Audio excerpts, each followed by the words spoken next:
भाजप सोबत जाण्याची काहींना तहान लागली आहे, पण तहान लागली आहे म्हणून कोणी गटाराचं पाणी पित नाही. पवारांच्या राष्ट्रवादीतील नव्या पिढीला राऊतांचा टोला. माझ्या मंत्रिमंडळातल्या कुणालाही चुकीचं काम करू देणार नाही, मी त्याला रोखण्याचं काम करेन. एक्सप्रेस अड्डा या कार्यक्रमात मुख्यमंत्री फडणवीसांचं वक्तव्य. शरद पवार जय पराजयाचा विचार न करता सातत्याने काम करतात. मुख्यमंत्री फडणवीसांकडून शरद पवारांचं कौतुक. 2019 मध्ये ठाकरेंनी धोका दिला. राजकारणात कुणी हाताची घडी घालून बसून राहू शकत नाही. राजकारणात वाट शोधावी लागते आणि जिवंत राहावं लागतं. फडणवीसांचं वक्तव्य.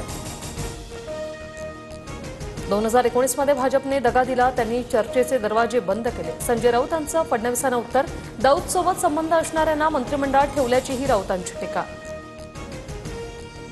अजितदादा आणि शिंदे दोघेही संवादात चांगले नाही. एक्सप्रेस अड्डा कार्यक्रमात मुख्यमंत्री फडणवीसांचं वक्तव्य.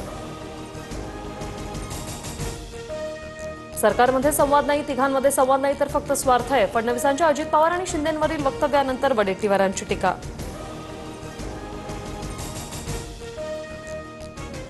तो दिवस दूर नाही ज्यावेळी पीओके भारतात परत येईल. पाकिस्तानला दहशतवादाची किंमत मोजावी लागेल.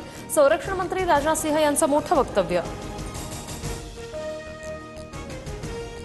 पहलगाम अटॅक मानवतेवर हल्ला, ऑपरेशन सिंदूरने चोख प्रत्युत्तर दिलं. पंतप्रधान मोदींचं वक्तव्य. तर खराब वातावरणामुळे मोदींचा सिक्कीम दौरा रद्द. मोदी आज आणि उद्या बिहार, पश्चिम बंगाल आणि उत्तर प्रदेश दौरा करणार. भारताने आमच्या अनेक राज्यांमध्ये ब्रह्मोस डागले. पाकचा पंतप्रधान शहबाज शरीफची जाहीर कबुली. अमित शहांच्या दौऱ्यानंतर भाजपात संघटनात्मक हालचाली. महापालिका निवडणुकीच्या दृष्टीने भाजपकडून चाचपणी. फडणवीसांच्या निवासानी भाजपची तातडीची बैठक संपन्न. छत्रपती संभाजीनगरमधील दरोडा प्रकरणात चोरीला गेलेले 5.5 किलो सोन्यापैकी केवळ 32 तोळे सोनं सापडलं. उर्वरित सोन्याचा शोध सुरू.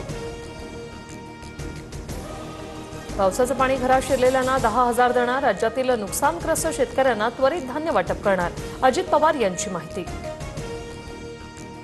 राज्यातील 6 जिल्ह्यांना आज पावसाचा ऑरेंज अलर्ट. पुढील 24 तासात विदर्भाच्या काही जिल्ह्यांमध्ये तुरळक पावसाची शक्यता. पुणे, सातारा जिल्ह्याच्या घाट परिसरातही पावसाचा अंदाज.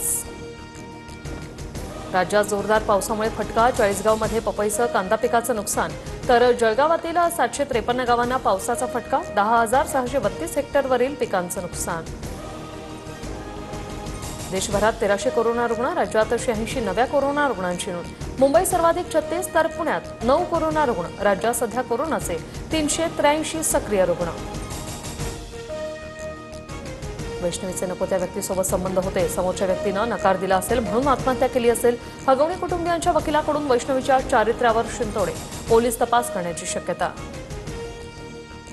हगवणेच्या वकिलांवर गुन्हा दाखल असल्याचं समोर. सरकारी वकिलांची कॉलर पकडून मारहाण केल्याचा विपुल दुशींवर आरोप.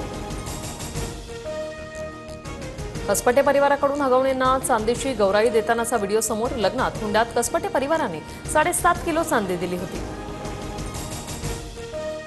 वैष्णवी हगवणे प्रकरणात निलेश चव्हाणची मालमत्ता जप्त होणार. कोर्टाची परवानगी मिळताच स्टँडिंग वॉरंट बजावण्यात येणार. पोलिसांची माहिती.